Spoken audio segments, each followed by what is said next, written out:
Bom, Capso, e nós vamos falar sobre o pessoal aqui da UOL que descobriu que CLT virou ofensa, virou chamar alguém de pobre, chamar de CLT, que as crianças fazem brincadeiras entre elas, execrando a CLT, que ninguém quer ser CLT. Meu amigo, que coisa bacana, quem diria que um dia eu ia viver para ver isso, né? Porque eu aqui no meu canal, há anos que eu defendo que a CLT é a maior porcaria que existe no mundo, que esse negócio tinha que ter sido extinto lá na época do Getúlio Vargas ainda. Isso ter sobrevivido esse tempo todo aqui no Brasil é um desserviço à sociedade brasileira. É óbvio que a CLT não ajuda em nada o trabalhador. E a maior prova disso é que as crianças estão certas. CLT é coisa de pobre. Qualquer um que tem um empreguinho um pouquinho melhor prefere ganhar PJ para pagar menos imposto de renda. Então, sim, CLT é uma merda, não serve para nada, não te dá garantia nenhuma, não tem nenhum direito na CLT, só imposto. Vamos entender esse caso aqui, porque, de novo, é o que eu falo para vocês, estamos caminhando para o libertarianismo. As pessoas intuitivamente percebem que o caminho é esse, o caminho é se afastar do Estado, o caminho é se afastar de estruturas hierárquicas. Essa notícia foi sugerida por Peter, Teste o Modo Noturno, anarcossocialista e várias outras pessoas. Obrigado aí ao pessoal que sugeriu notícias lá no nosso site, no visãolibertaria.com, e obrigado a você que está assistindo o nosso vídeo. Se você gosta do nosso conteúdo, por favor, deixe o seu like e se inscreva aqui no canal, né? Pois bem, é o que eu falo para vocês. Eu há anos critico a CLT aqui no meu canal, sempre falei mal disso, sempre falei que é uma besteira esse negócio de CLT. É óbvio que não dá direito nenhum. Quando você coloca uma lei em qualquer relação voluntária, qualquer lei que regulamenta qualquer relação voluntária, o custo dessa lei vai ser pago pela parte mais fraca. Gente, é só parar para pensar. Quando uma relação é voluntária, a relação só acontece se as duas partes quiserem. Concorda comigo? É uma relação voluntária. Então ninguém trabalha para outra pessoa se não quiser trabalhar para outra pessoa. Você não aceita o emprego. Ninguém contrata outra pessoa se não quiser contratar outra pessoa. Você simplesmente não oferece a vaga, não contrata a pessoa. A relação de trabalho é uma relação voluntária, ela só acontece quando as duas partes aceitam ela. Aí você bota uma regulamentação nessa transação, nessa relação voluntária, né? E pode até ser com uma boa intenção, né? Não pode pagar menos do que tanto, tem que exigir não sei o que lá. Até a intenção pode ser boa no final das contas. Mas lembra, toda lei tem um custo, né? Evidentemente, quando você limita a forma dessa relação, você está impondo um custo, né? Você está impondo dois custos.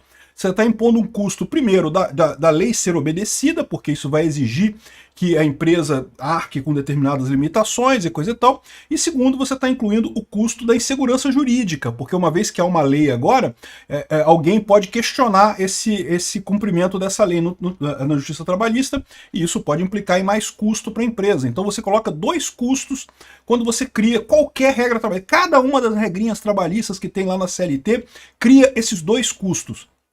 E aí, o que acontece com esses custos? Quem é que paga esses custos? Não é o governo. O governo só botou a lei ali, meu amigo, ele não faz nada. Quem é que vai pagar esses custos? Você pode falar assim, mas é o patrão que paga, então não tem problema, o patrão vai pagar o custo, né? Só que na prática não é assim que acontece. O patrão pode até pagar num primeiro momento, porque ele não pode baixar o preço do salário do empregado, não pode baixar o salário do empregado, então ele não quer demitir o empregado para parar a empresa, então ele acaba arcando com esse prejuízo. Mas naturalmente a coisa tende a equilibrar da seguinte forma, com o empregado pagando esse custo. Por quê? Porque, de novo, é uma relação voluntária, as pessoas só fecham essa relação se for bom para os dois lados. O patrão não quer pagar esse custo, então ele vai empurrar isso para o empregado. A tendência é sempre essa. É por isso que no Brasil os salários são tão baixos, porque quando alguém contrata alguém no Brasil, você tem que fazer a conta do overhead, aquele custo enorme que é a CLT, um monte de imposto da CLT, um monte de custo, o risco do empregado entrar na justiça contra você depois, tudo isso é colocado nesse custo, então o salário que é pago para um funcionário tem que ser muito baixo para compensar esses custos todos da CLT. Ou seja, a CLT não tem direito nenhum, a CLT só atrapalha os funcionários, não ajuda em nada. Por mais que seja uma boa intenção, não, porque eu acho feio quando o empregador não dá férias para o empregado, eu acho que tem que ter férias para o empregado, não sei o que lá. O problema é que quando você cria essa regra, você inclui esse custo e essas férias acabam sendo pagas pelo próprio empregado. Ou seja, você não ajudou em nada, né? Você podia ter deixado para eles negociarem lá, de repente o empregado pode preferir não ter férias e vender as férias e coisa e tal, mas é proibido, não pode. Tem que fazer férias e não sei o que lá, por quê? Porque você quer, né? Porque o empregado não necessariamente quer. Eu, por exemplo, já me vi várias vezes em situação de querer vender minhas férias, porque eu não ia ter condições de tirar férias mesmo, e não pode. Regra da CLT, não pode vender férias, e não sei o que lá. Olha o absurdo que é isso. Ou seja, uma merda completa CLT no final das contas, né? Enfim, e o que acontece com esse troço? Eu sempre demonizei a CLT, sempre falei que é um lixo e coisa e tal. Você acha que fui eu que convenci as crianças a dizerem que a CLT não presta? É lógico que não, cara. É evidente que não. Criança nem assiste meu canal, você assiste a uma ou outra. O problema é que as pessoas percebem o que eu estou falando agora que você tem informação descentralizada e distribuída. As pessoas trocam ideias sobre isso, percebem o absurdo que é isso. Percebem a coisa mais óbvia que é isso. Eu falei para vocês. Por que CLT é bom, é direito, e quem ganha mais então não quer a CLT? Todo mundo sai da CLT. Pode ver. O carguinho, o cara já é chefe de seção, está um pouquinho abaixo do nível 0 da empresa, ele já prefere PJ do que CLT, porque ele paga menos imposto, porque tem muito mais vantagem, consegue negociar um salário melhor, é muito mais flexível em termos de negociar com o patrão o que vai fazer, o que não vai fazer. É melhor em tudo, não tem nada que seja pior você fazer PJ, né? PJ é melhor em tudo. E daí, ou seja, o pessoal tá falando aqui, ó, desejado por muitos, o emprego CLT, desejado por muitos, vírgula, por muitos velhos que ainda estão com a ilusão de que CLT é uma coisa boa. A famosa carteira assinada virou sinônimo de ofensa entre crianças e adolescentes. Para alguns deles, ter um emprego de carteira assinada é o mesmo que não ter sucesso. Você jura, cara? É sério. Quantas pessoas CLT você conhece que têm sucesso na vida? Fala a verdade, né? Eu sempre falo isso. Olha só, eu não sou contra você trabalhar de CLT, não. Eu acho que você deve encarar um emprego formal, esse emprego CLT, como uma etapa da sua vida. Quando você começa a trabalhar, você não tem experiência ainda para fazer negócio, para gerir um negócio, para ter a sua loja ou sua atividade econômica. Então, é bom durante um período da sua vida você trabalhar como CLT. Vai receber uma merda, ou CLT ou PJ, tá? Mas você vai receber pouco, vai ser empregado de alguém, coisa e tal. O objetivo dessa fase da sua vida é aprender. Aprender a trabalhar naquela área, né? Procure um emprego na área que um dia você quer abrir a sua empresa nessa área. Se você quer ter sucesso na vida, você vai ter que abrir uma empresa, amigo. Esquece esse negócio de ter sucesso na vida sendo CLT ou sendo empregado de alguém. É impossível isso, né? Aqui, ó. Em janeiro, a influenciadora brasileira Fabiana Sobrinho compartilhou um vídeo no TikTok expondo conversas que teve com a filha de 12 anos. Ela contou que observou a menina falando sobre o tema de forma negativa e outros jovens também. A Fabiana pede para a menina explicar por que ela tem medo da CLT quando começar a trabalhar. Andar de ônibus todo dia, muita gente, chefe, pessoas mandando e coisa e tal. Estrutura hierárquica. As pessoas percebem intuitivamente que a estrutura hierárquica está ficando ineficiente hoje em dia. Aqui, ó. Vou bem falar do que ela falou para mim, porque é pensamento de alguns jovens. Eles acham que ser CLT é coisa de pobre, mas é a maior realidade do mundo, meu amigo. Ah, tem algumas pessoas que ganham bem e são CLT? Tem, umas 3 ou 4 pessoas. Se contar nos dedos, tem umas 3 ou 4 pessoas. Pode ser que chegue a 5. No final das contas, só pobre que recebe CLT, porque CLT é uma bomba. Ninguém quer isso. A pessoa que começa a subir na carreira percebe logo que CLT é um lixo e quer trocar para PJ, quer sair desse negócio de PJ, quer sair desse negócio de CLT. Ou seja, sim, CLT é coisa de pobre, exatamente, né? E é o mundo que a gente está vivendo agora. É o mundo em que todo mundo é a sua própria empresa. É o mundo descentralizado e distribuído. Você, mesmo quando você é empregado de alguém, mesmo quando você está trabalhando como CLT, você deve encarar o seu trabalho como uma empresa. Você está fazendo um trabalho, está vendendo o seu trabalho para aquela pessoa, recebendo um pagamento fixo mensal ali combinado, mas você não deixa de ser uma empresa, um empresário particular. Você está vendendo o serviço que você faz para aquela sua empresa, né? E aqui o pessoal está apavorado. Como podem? Eu achei que era meme, que as pessoas estavam usando CLT como ofensa, mas hoje na escola eu vi que as pessoas amedrontando outros, falando que se ela não calasse a boca ia virar CLT.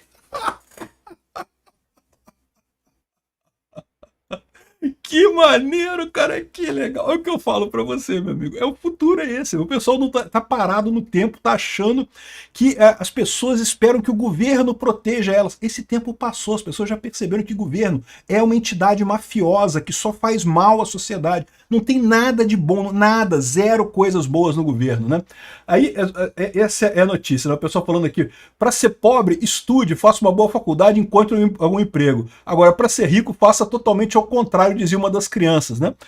O que não deixa de ser uma coisa verdadeira, realmente, né? Esse negócio de estudar para ter CLT, para ter um bom emprego, é uma besteira, realmente. Eu acho que você deve estudar, tá? Eu acho que você deve estudar, porque se você achar que vai ter sucesso como empresário sem estudar, você está errado, tá? Requer muito estudo mesmo, mas você tem que estudar para ser empresário. Você pode até ser empregado durante um período, como eu falei, eu recomendo que você seja empregado durante um período para entender como é que funciona a empresa, como é que funciona a área que você quer trabalhar, mas sempre faça isso já pensando em como que você vai abrir a sua empresa, como você vai fazer aquela coisa no futuro, né? Enfim, aqui, ó, esses coaches mirim também aparecem criticando a CLT, o que dá impulso a esse discurso, né? As mensagens passadas aos jovens são contrárias à perspectiva de longo prazo e podem afetar o presente delas. Estão todos chateados porque o pessoal não gosta de CLT e coisa e tal. Aqui, ó, mesmo com o surgimento de novas formas de contratação, como trabalho autônomo e MEI, a CLT continua sendo indispensável para milhões de brasileiros. Porra, puta que pariu, que a CLT é custo. CLT não tem uma única vantagem para um único trabalhador no Brasil. É só ferra o trabalhador, só sacaneia o trabalhador. É uma propaganda de político mal feita, né?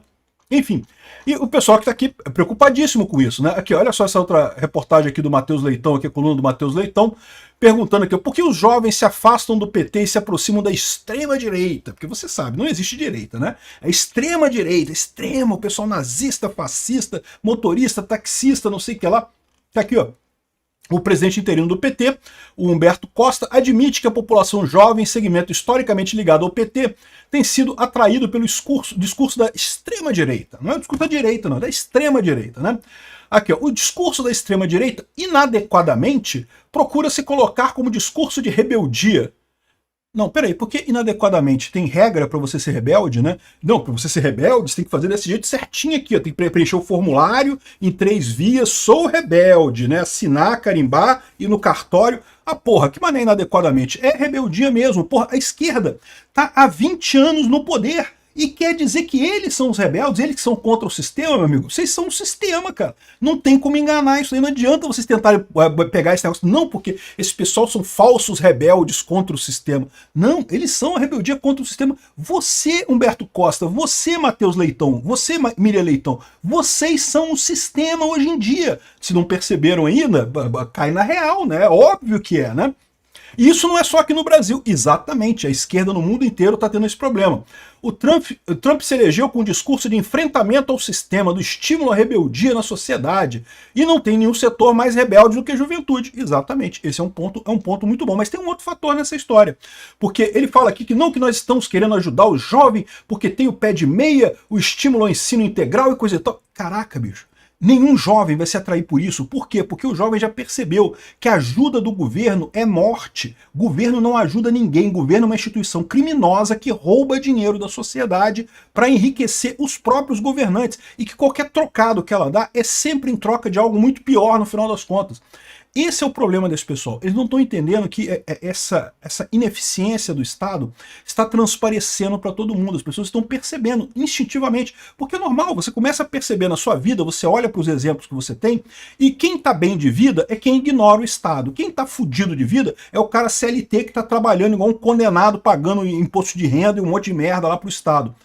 É isso. As pessoas naturalmente começam a buscar o exemplo positivo, começam a buscar quem está dando certo. Elas percebem que o Estado vira um peso que não se justifica. E por que o Estado se tornou cada vez mais esse peso? Porque já nunca foi muito eficiente, mas no passado ainda tinha um motivo de existir. Eu já expliquei para vocês que no passado dava lucro você pagar impostos, porque você ganhava esse colchão de proteção social. Só que, à medida que você tem a informação descentralizada e distribuída, isso se tornou desnecessário. Você tem ferramentas melhores para tratar todos os problemas intrínsecos que o Estado trata, e no final das contas você pode fazer isso sem ele, e o Estado se tornou uma coisa cara que não serve para nada. E as pessoas estão percebendo isso. E quem apostar em interação com o Estado vai se fuder. Quem apostar em ficar à margem do Estado vai se dar bem com o tempo. É simples assim. É por isso que a juventude já está percebendo essa roubada aqui nos Estados Unidos, na Europa, em qualquer lugar do mundo, né? Obrigado por assistir o vídeo até o final. Além de curtir, compartilhar e se inscrever no canal, considere se tornar patrocinador com valores a partir de R$ 1,99. Clique no botão Seja Membro abaixo para saber as condições e vantagens de patrocinar o canal. Mais informações sobre o nosso projeto, visite nossos sites indicados na tela.